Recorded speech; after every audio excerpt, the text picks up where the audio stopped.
જય સ્વામિનારાયણ વિદ્યાર્થી મિત્રો, શ્રી સ્વામિનારાયણ ગુરુકુલ રાજકોટ સંસ્થાન દ્વારા આયોજિત SGIS ઓનલાઈન વિડીયો ટીચિંગમાં આપ સર્વનું હું જીતેશ ગોસ્વામી હાર્દિક સ્વાગત કરું છું.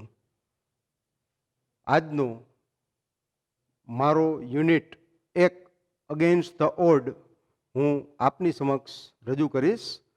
આશા રાખું છું જે દરેક વિદ્યાર્થીઓ ધ્યાનપૂર્વક સાંભળશે, સમજશે અને કાંઈ પણ ક્વેરી હોય તો તે પોતાની કોમેન્ટમાં મને રજૂ કરી શકે છે. તો વિદ્યાર્થી મિત્રો, આજે પહેલું યુનિટ છે એ આપણા જીવનને લગતું છે. આજના જીવનમાં ચારેય બાજુ બધા જુદી જુદી મુશ્કેલીઓમાંથી પસાર થતા હોય છે. તો આવી મુશ્કેલીઓમાં મનુષ્યએ કેવી રીતે સામનો કરવો? માણસ છે એ ઘણી વખત મુશ્કેલી આવે છે તો એની નીચે દબાઈ જાય છે અને પોતાની ઘણી વખત એવું પણ બનતું હોય છે કે પોતાના આત્મહત્યા તરફ પણ દોરાઈ જાય છે. પણ ઘણા એવા વ્યક્તિઓ પણ હોય છે સમાજમાં, વિશ્વમાં, કે જે મુશ્કેલી આવે છે ને તો એ ખીલી જાય છે. દાખલા તરીકે આપણે જોઈએ કે દીપા કરમારકર, કે જેને એવું કહેવામાં આવ્યું હતું કે તમારી કમર છે એની પાછળનું હાડકું હોય છે એ બરોબર વર્ક નહોતું કરતું. એટલી હદે મુશ્કેલી હતી કે બરોબર ચાલી પણ શકાય એવું નહોતું. પણ છતાંય આવી મુશ્કેલીમાં પણ તેણે શું કર્યું? તે પોતે નાહિંમત ન થઈ. એને પોતાની આવી પડેલી મુશ્કેલી સામે ખૂબ જ હિંમતપૂર્વક ઝઝૂમી અને આજે એનું નામ કોમનવેલ્થ ગેમ્સમાં છે. એવા બીજા અબ્રાહમ લિંકન છે, આપ જાણો છો કે વિશ્વમાં જો કોઈ વારંવાર મુશ્કેલીઓ એના જીવનમાં અનંત, ટૂંકમાં 55 વર્ષ સુધી અલગ અલગ મુશ્કેલીઓ એની ઉપર આવી પડેલી, પણ છતાંય અંતે એનું એક દ્રઢ નિશ્ચય હતો કે મારે અમેરિકાના પ્રમુખ પદે ચૂંટાવું. 6 વાર મિત્રો એ હારી જાય છે, છતાંય પાછા એ ચૂંટાય છે. તો આ એક ઉદાહરણ છે આપને કે માણસે કોઈ દિવસ પોતાની હિંમતને ગુમાવી જોઈએ નહીં. અને આપણું ફેમસ નામ તમે જાણો છો, નરેન્દ્રભાઈ મોદી, રાજકોટથી શરૂઆત કરેલી, સામાન્ય ચાની હોટલમાં તેમણે કામ કરેલું એવું કહેવાય છે. અને આજે એટલી વિપરીત પરિસ્થિતિઓમાંથી ધીમે કરતા આજે ભારતના વડાપ્રધાન તરીકે તેઓ ફરજ બજાવે છે. અને આજે મહામારી પરિસ્થિતિમાં પણ વિશ્વ આજે આપણા વડાપ્રધાનનું ગર્વથી નામ લે છે. તો કહેવાનું એટલું જ કે મનુષ્યએ કોઈ દિવસ મુશ્કેલીમાં મૂંઝાવવું નહીં.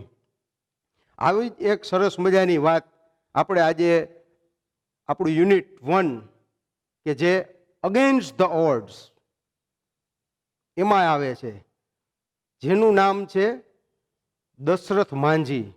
એના ઉપર પિક્ચર પણ ઉતરેલું છે કે માણસ શું કરી શકે અને પોતાના જીવનમાંથી એવું કંઈક કરે કે એને લીધે સમાજ હોય છે, સમાજને પણ ઉપયોગી થાય, પોતે એવી રીતે જીવે કે એની પાછળ એનું આખું વિશ્વને, સમાજને પ્રેરણા આપતું જાય. તો એવી વાત છે દશરથ માંઝીની. તો દશરથ માંઝી એક દિવસ પોતાના ઘરેથી ખૂબ જ નાની ઉંમરે નીકળી જાય છે અને તેણે કોલસાની ખાણમાં કામ કરેલું હોય છે. એ રિટર્ન ટુ હિઝ વિલેજ, પાછા એના પત્ની સાથે આવે છે. એના પત્નીનું નામ હોય છે ફાલ્ગુની દેવી અને એની સાથે મેરેજ કરે છે. તેણે કોલસાની ખાણોમાં કામ કરેલું હતું. હવે કોલસાની ખાણોમાં કામ કરતાં એના વાઈફને એકવાર જ્યારે એને જમવાનું દેવા માટે જતા હોય છે તો રસ્તામાં એનો પગ લપસી જાય છે અને ખૂબ જ એને ગંભીરતાપૂર્વક ઈજા થાય છે. અને એ જ સમય દરમિયાન એને કોઈ પણ જાતની મેડિકલ ટ્રીટમેન્ટ ન મળી. કારણ શું? તો કે જે ગામમાં ઘટના બનેલી હતી એમાંથી સીધો ક્યાંય બહાર નીકળવા માટેનો પ્રવેશ દ્વાર હતો નહીં. એટલે એ દશરથ માંઝી છે એને પ્રયત્ન કર્યા, પણ અંતે એની પત્ની છે મૃત્યુ પામે છે અને પોતે લાચાર થવાની બદલે પોતે નક્કી કરે છે કે હવે હું શું કરીશ. તો તે જ્યાં રહેતા હતા ત્યાંથી એને એક આખો રસ્તો બનાવવાનું નક્કી કર્યું. હવે એ રસ્તો બનાવવા માટે એને કેટલી મહેનત કરવાની હતી કે વર્ષો સુધી જે કામ એકલે હાથે કરવાનું હતું એ પોતે મક્કમ નિર્ધાર કરીને એકલે હાથે પોતે લડીને 360 ફીટ લાંબો, 25 ફૂટ ઊંડો અને 30 ફૂટ પહોળો રસ્તો બનાવ્યો. અને એ રસ્તો બનાવવામાં આખું અંતર જે હતું એ વાઝીરગંજનું ગયા ડિસ્ટ્રિક્ટનું જે સ્થળ હોય છે એનું આખું અંતર હોય છે એ કેટલું થઈ જાય છે? 55 કિલોમીટરમાંથી 15 કિલોમીટર થઈ જાય છે. જ્યારે આ કામ કરે છે ને મુશ્કેલીમાં, ત્યારે ઘણા લોકો એને આમ લુનેટિક કહેતા કે આ તો ભાઈ ગાંડો છે, આને કંઈ ખબર પડતી નથી. પણ અમુક લોકો એને સહકારે આપવા માંડ્યા અને ધીમે ધીમે એવું બન્યું કે એને સતત પોતાના પ્રયત્ન મૂક્યા નહીં. ઘણી વખત આપણે થોડાક દિવસ થાય ને તો પ્રયત્ન મૂકી દઈએ છીએ, પણ આ છે દશરથ માંજી એમાંના વ્યક્તિમાં નહોતા.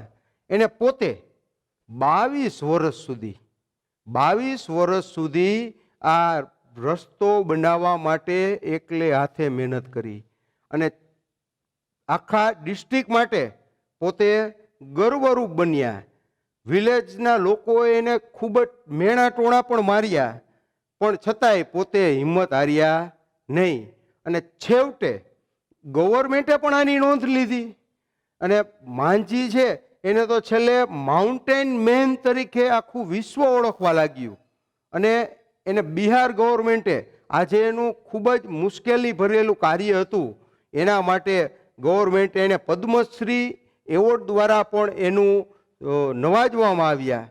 અને એના જ્યારે અંતિમ દિવસો હતા ત્યારે એને પોતાના જીવન ઉપર પિક્ચર બનાવવા માટેનું પણ ગવર્મેન્ટને પોતાની સહી સિક્કા વિના સંકોચે કરી દીધા કે જેથી કરીને એના જીવનમાંથી બીજા લોકો પણ પ્રેરણા લઈ શકે અને બીજા લોકોને પણ એમ થાય કે આપણે ભલે મુશ્કેલીમાં હોય પણ આપણે એની સામે લડી અને આપણે સમાજ માટે પણ કંઈક કરવું જોઈએ, જેથી સમાજ અને દેશ આપને લાંબો સમય સુધી યાદ રાખી શકે. વિદ્યાર્થી મિત્રો, ઇંગ્લિશમાં એવું કહેવાય છે કે the greater the difficulty greater the glory. જેટલી મુશ્કેલી વધારે હશે જીવનમાં એટલું જ જીવનમાં તમને ગૌરવ પણ મળશે. તો એવા જ વિષયને રજૂ કરતો આપણે યુનિટ નંબર 1 અગેન્સ્ટ ધ ઓડ્સની આપણે જ્યારે શરૂઆત કરવા જઈ રહ્યા છીએ, તેમાં ટોપિક જુદા જુદા 3 વિભાગમાં વહેંચાયેલો છે. એમાં પહેલો ટોપિક છે ટ્રેક્સ ટુ તાજનગર. તો પહેલાં તમને થોડીક સમરી કહી દઈશ કે તાજનગરના લોકો છે એ ખૂબ જ મહેનત કરી અને આખા રેલવે ટ્રેક પોતાના ખર્ચે બનાવે છે કે જે ખરેખર ખૂબ જ લોકો માટે મુશ્કેલી હોય છે. તો હવે આપણે શરૂઆત કરીએ. તો વિદ્યાર્થી મિત્રો, tracks to Tajnagar for 25 years. હવે શરૂઆતમાં ત્યાં એક શબ્દ આવ્યો છે ફોર. તો ફોર સામાન્ય રીતે આપણે ફોર છે એનું ગુજરાતી આપણે જાણીએ છીએ માટે, પણ ફોર દ્વારા આપણે અચોક્કસ સમય પણ જાણવા મળે છે. બરોબર છે? પ્રેપોઝિશન તરીકે વપરાય છે. તો એ ખાસ ધ્યાન રાખવાનું. તો four 25 years resident of Tajnagar village, Gurgaon, lobbied for a railway station in their village. 25 વર્ષ સુધી તાજનગરના રહેવાસીઓએ રેલવે સ્ટેશન બનાવવા માટે ખૂબ જ જહેમત ઉઠાવી, પણ when their demand was not met, તો તરત જ આપને એમ થાય કે વોઝ મેટ આવ્યું. તો વોઝ મેટ છે એ પેસિવ વોઇસ છે, યાદ રાખજો. વોઝ મેટ છે એ પેસિવ વોઇસ છે. તેઓની જ્યારે માગણી તેઓને પૂરી કરવામાં ન આવી, the villagers decided to take matters into there on hands. લોકોએ નક્કી કર્યું કે હવે આ કામ છે એ આપણા હાથમાં લઈ અને આપણે જાતે આ કરવું પડશે. They pulled in 21 lakh rupees and built a railway station on their own. તો બધા લોકોએ ભેગા થઈ અને 21 લાખ રૂપિયા ભેગા કર્યા. શેના માટે? તો કે ભાઈ રેલવે સ્ટેશન બનાવવું હતું, એટલે ખૂબ જ અઘરું કાર્ય હતું, પણ બધા લોકો સાથે મળી અને પ્રયત્ન ચાલુ કર્યો. Most of the 3000 people living in village R farmers. એના મોટા ભાગના લોકો હતા એ શું હતા કે તેઓ બધા ખેડૂતો હતા. But such was the burning desire. Burning desire, burning desire એટલે સ્ટ્રોંગ વિશ, જેના દ્વારા આપને તરત ખ્યાલ આવી જાય કે ભાઈ આમ અંદરથી એને આમ તીવ્ર ઈચ્છા હતી કે આપણા ગામમાં રેલવે સ્ટેશન હોવું જોઈએ. Everybody contributed according to there village. બધાએ પોતાની ક્ષમતા પ્રમાણે કોન્ટ્રીબ્યુટેડ. કોન્ટ્રીબ્યુટેડ એટલે ડોનેટ. દરેક લોકોએ પોતાની ક્ષમતા પ્રમાણે થોડોક થોડોક ફાળો આપ્યો. Ranging from 3000 rupees to 75,000 rupees. વિચાર કરો મિત્રો, 3000 રૂપિયાથી માંડી અને 75,000 રૂપિયા સુધી લોકોએ રેલવે સ્ટેશન બનાવવા પાછળ ફાળો આપ્યો. They donated money for the station and we started construction in 2008. તો અહીંયા સ્ટાર્ટેડ આવ્યું એટલે એ સિમ્પલ પ્રેઝન્ટ પાસ્ટ થયો. આપણે સિમ્પલ પાસ્ટ V2 આવ્યું તો આપને તરત ખ્યાલ આવી જાય કે લોકોએ ખૂબ જ ફાળો ઉઘરાવી અને જાન્યુઆરી 2008માં આખા રેલવે સ્ટેશનનું બાંધકામ શરૂ કર્યું. એમ રણજીતસિંહ, અ ફોર્મર વિલેજ સરપંચ, ફોર્મર એટલે ભૂતપૂર્વ, એને જાણ કરી.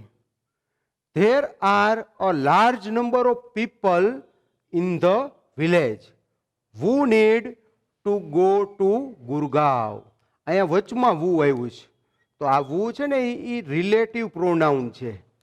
વુ છે એ રિલેટિવ પ્રોનાઉન છે, યાદ રાખજો. પ્રશ્ન સૂચકે આવે છે અને રિલેટિવ પ્રોનાઉન આવે છે, અને ફંક્શનમાં વુ છે એ ડિસ્ક્રાઇબિંગ પર્સન તરીકે પણ પૂછાતું હોય છે. તો આ બધી વસ્તુ તમારે સાથે ધ્યાન રાખવી પડે. પાઠમાં બરોબર તમે નાનું નાનું ગ્રામર શીખી લ્યો તો તમારે સ્પેશિયલ ટોપિકમાં પણ સરળતાથી સમજાઈ શકે છે. પાછા ટોપિક ઉપર આવી જાય. who need to go to Gurgaon, Delhi and Rewari. કે ત્યાંના લોકોને ગુરગાંવ, દિલ્હી અને રેવર જવાનું થતું હતું. there are students who go to colleges. ગામમાં થોડાક વિદ્યાર્થીઓ પણ હતા કે તેઓને જુદી જુદી કોલેજોમાં ભણવા માટે પણ જવાનું હતું.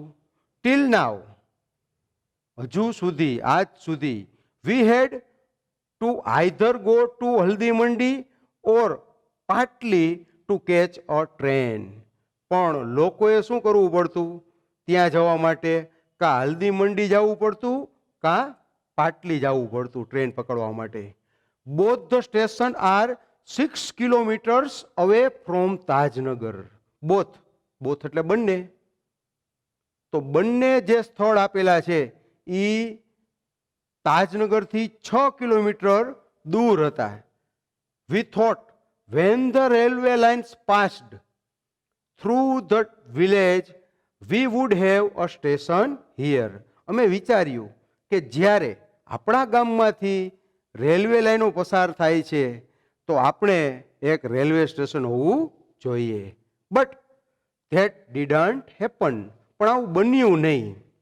સો વી રેઝડ ડિમાન્ડ ઇન 1982. એટલે અમે બધાએ અમારી માંગ છે એ ગવર્મેન્ટ સામે, રેલવે ઓથોરિટી સામે અમે બધાએ માંગ ઊભી કરી. And continuously asking for it.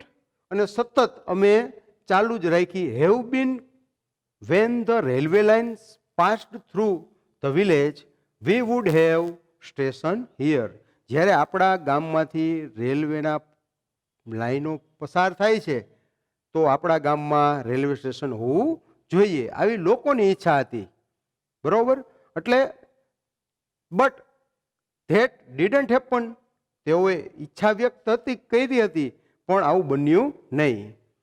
So V rays the demand in 1982. તેઓએ પોતાની માંગ સરકાર સામે, રેલવે સ્ટેશન સામે 1982માં ઊભી કરી એન્ડ સતત ચાલુ જ રાખ્યું, asking for it. But the railways told us that they did not have fund. પણ રેલવે ઓથોરિટીએ જાણ કરી કે અમારી પાસે અત્યારે તમારા ગામમાં રેલવે સ્ટેશન બનાવવા માટે પૂરતું ફંડ નથી, તો અમે રેલવે સ્ટેશન આપના ગામમાં બનાવી શકશું નહીં.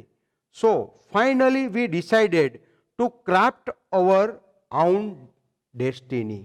છેલ્લે ગામ લોકોએ નક્કી કર્યું કે હવે આપણે જ આપણી નિયતિનું ઘડતર કરવું પડશે. સેડ હુકમચંદ. આમ હુકમચંદ છે કમિટીના સભ્યો હોય છે, એને જાણ કરીને કીધું કે હવે આપણે આપણી જાતે જ આપણે આ કામ કરવું પડશે.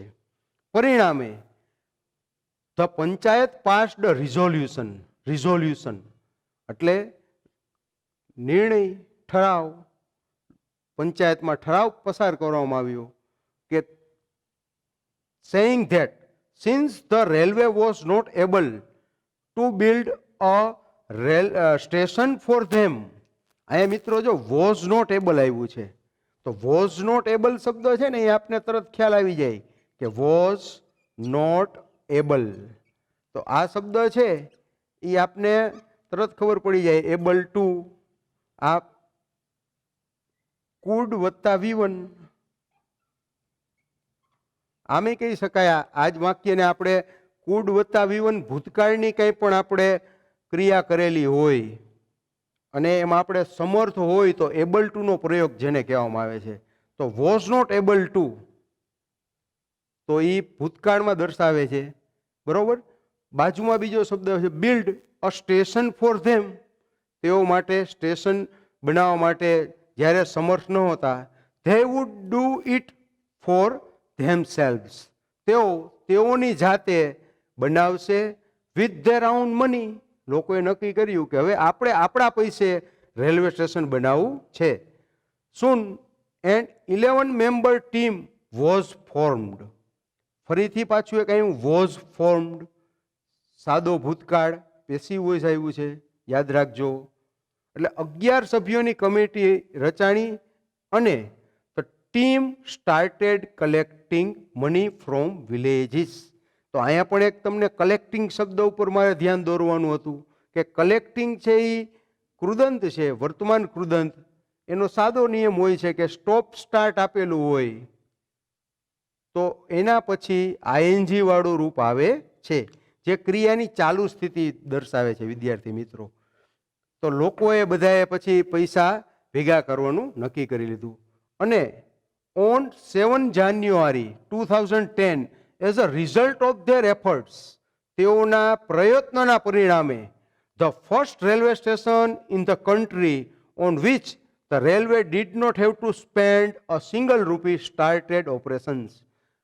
આ બધા પ્રયત્નને લીધે આખા દેશમાં પહેલું એવું રેલવે સ્ટેશન બન્યું કે જેમાં રેલવે એક પણ પૈસો એની પાછળ ખર્ચ્યો નહોતો.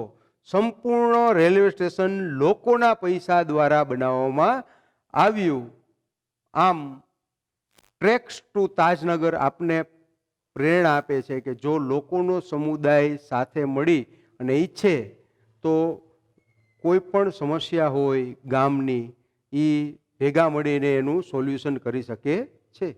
આશા રાખું છું કે ટ્રેક્સ ટુ તાજનગર તમને સમજાઈ ગયો હશે અને આ પાર્ટમાંથી શોર્ટ નોટ પણ પૂછાઈ શકે છે અને હોમવર્કમાં ખાસ આ યુનિટ 1ના ટોપિક 1માંથી શોર્ટ નોટ પણ યાદ રાખી લેશો.